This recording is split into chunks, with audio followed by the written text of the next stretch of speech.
Stubborn body fat could be killing your aesthetics. But why? Like, why is this such a big problem? And it seems like everyone seems to just have this little stubborn body fat, whether it's in your hips or your lower back or in your stomach, it just won't go. It's like it's there forever. I'm here to tell you it's not, and we're gonna get into how to kill that stubborn body fat, but first we're gonna get into how it's ruining your physique and why we need to actually fix this. So what actually is stubborn body fat? Well, it's the last bit of body fat to disappear. So we all understand now that when you get lean everywhere. You can't target certain areas of body fat. You can't tone your stomach, you can't tone your arms. It's not how the body works. But along your weight loss journey, there will be areas that appear leaner first because everyone has different fat distribution, whether you hold it in your stomach, your love handles, your lower back. Different people will lose those at different time periods of their weight loss journey. So what is the solution then? It's to get even leaner. I know you didn't want to hear it, bro, but it's to get even leaner. 10 to 12% body fat, okay? Now that might sound harsh, it's what you need to do. Yeah, it's so funny. Everyone dances around the idea of like, they know what they need to do. They know the actual solution, but it's almost like they're looking for a cop out. Like they're looking for someone to say something to them that means that they don't have to just actually lose more weight. But the answer is just to keep losing weight. Whether you've dropped 50 pounds, whether you've dropped 100 pounds, I don't care if you've dropped 200 pounds, if you have stubborn areas of body fat, the answer to get rid of that is to keep getting leaner. I think a lot of guys as well have to lose a lot more body fat than they actually estimated. This is why I don't like the whole victim weight argument. They go, oh, if you're under 200 pounds, I mandate you to bulk. Fuck no, fuck no. If you get to 10 to 12% body fat, you are gonna be light. Right? Because you are lean, especially if you're natural and you're not injecting in your ass every day, you're gonna be light, man, at 10 to 12% body fat. And it's like a little bit traumatizing too. Like you put on all this weight, you know, especially guys that started skinny, when they start the gym, they're looking to put on muscle. So they're putting on lots of weight. And this was me personally. I put on like over 20 kilos and I thought I was in relatively good shape. Like I was fairly lean until I cut and I had to drop 15 kilos. I lost 15 kilos of fat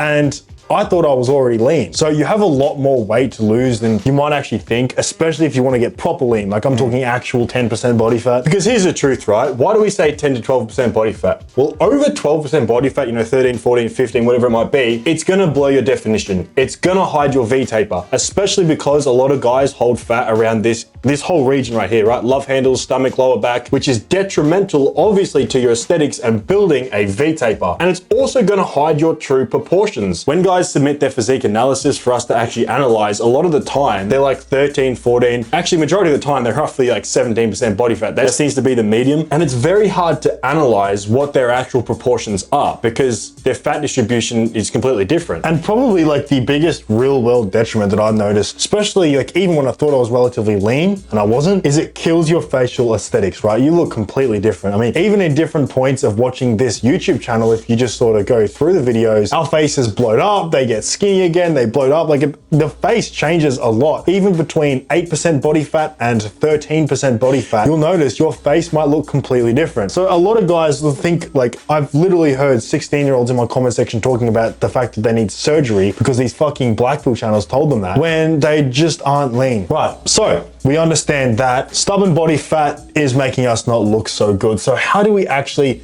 kill the stubborn body fat? Because you're probably already on a cut and then you've reached a standstill, right? You've reached this point where it feels like you just can't lose any more fat. Well, obviously, as you get lighter, your calorie deficit has to increase. It has to. I mean, you literally have less mass. Therefore, you have to reduce the calories again because that calorie deficit you're in became your maintenance. So most people here would tell you to go on your tracking app and reduce the calories even more. But I've kind of come full circle with this and I've kind of come just to the point of like, let's just stop coping. Let's stop dancing around the idea. Eat healthy, lean sources of protein, lots of vegetables, volume eating. Eat like how you're supposed to eat, like how you would expect someone that would be losing weight to eat, and you'll lose the weight. You don't need to track calories if you're just eating the right foods. I mean, no one's gonna gain weight on chicken, broccoli, rice. It's as simple as that. I mean, it's easier said than done, obviously. Like it's simple, but it's not easy. Most fitness coaches will try and incorporate your own foods that you like into your diet because they wanna sell more coaching. They wanna sell more coaching, so they'd rather tell you, hey, listen, bro, yeah, you can still have your waffles if you replace it with, you know, this new tuna waffle recipe I made you. Bullshit. You eat food that humans are supposed to eat, and that is how you're gonna get lean. It sounds bro science, but even just think to yourself, are you gonna get fat eating lean meat and vegetables. No, I dare you. I dare you to try and bulk on chicken, rice, and vegetables. Another simple way that we can increase the deficit that we were in or go back into a deficit after we've stalled is to incorporate cardio, right? If you were at your maintenance and you're doing no cardio and you start to burn 500 calories more a day, obviously now we are in a 500 calorie deficit. Assuming we eat the exact same foods, we will start to lose weight again. And this doesn't need to be anything crazy, right? Low intensity, steady state cardio right after your gym session, jump on the Stairmaster, jump on the treadmill, 30, 40 minutes. You'll be surprised how much calories you could burn. And I know we just told you that if you were to eat chicken and rice, you're not going to gain weight and that tracking becomes kind of irrelevant at that point. At the start, I still want you to track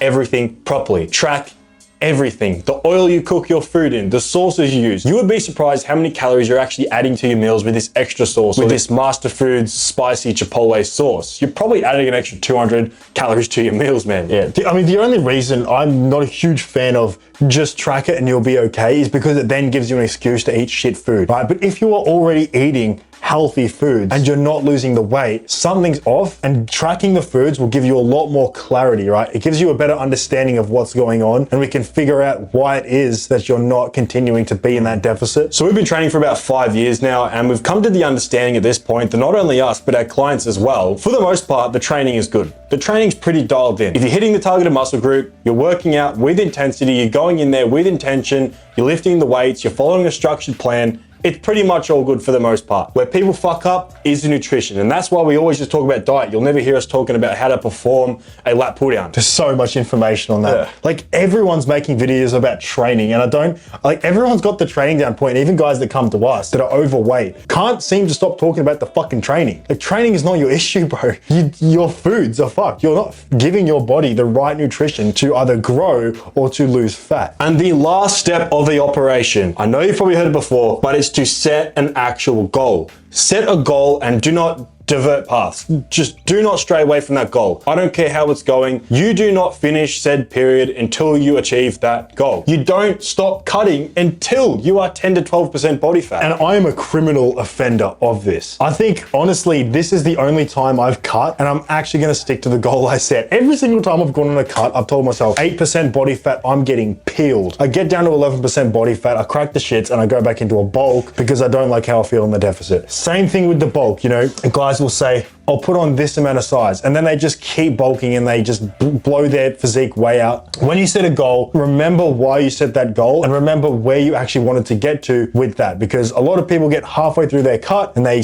kind of just like crack the shits, they get sick of being hungry, they're agitated, and they go back into a bulk. I mean, we have so many clients that just beg us to put them into a bulk. We're saying, you're not ready, bro, right? And I know it's frustrating. Cutting weight it's not fun, okay? Like, yes, it's very simple. It's drop the calories, but it's not easy, and it's never gonna be easy. There's nothing that's gonna make it really that easy. We put down here, last resort, you can Redamax. I don't know what that means. Get on GLP-1 like retatrutide. That seems to work for a lot of people. It will suppress your appetite. It will speed up your metabolic rate, but you shouldn't be relying on these things. Because a lot of the time, and this is for most people, they simply just don't have the willpower. Don't have the willpower, right? So they'll never achieve their goal. And that's why I don't like when people say, oh, you're using retatrutide as an excuse. Are we trying to get lean, or are we just trying to think about it? I don't care how we get there. Let's just get there. And you're gonna get there through nutrition, right? Obviously. But if you've been trying 4 years and you are still fat, let's just do it. Let's just get on retatrutide and let's just get it over and done with. Yeah, I'm not gonna sit on a moral high horse and like hold on to my retatrutide natty card like it's my virginity. I will simply just tell you, it makes it way fucking easier. And that is it, guys. Once again, very simple, but not easy. If you want the complete game plan, the full roadmap to build a AAA physique, get to 10 to 12% body fat and build the physique that you actually wanted in the first place, that first link in the description is how you get it done. We have spent the majority of our lives collecting information and making this protocol for you. And that's why guys are getting insane results. And I'm so proud of all of you that are in there. Once again, we get new transformations every single week. It's honestly sick. You can click that button to join right now at 80% off and lock in that price forever. It won't stay that way because we talk to you guys one-on-one and actually coach you inside there. With that being said, subscribe to the channel and we'll see you in the next one. Peace.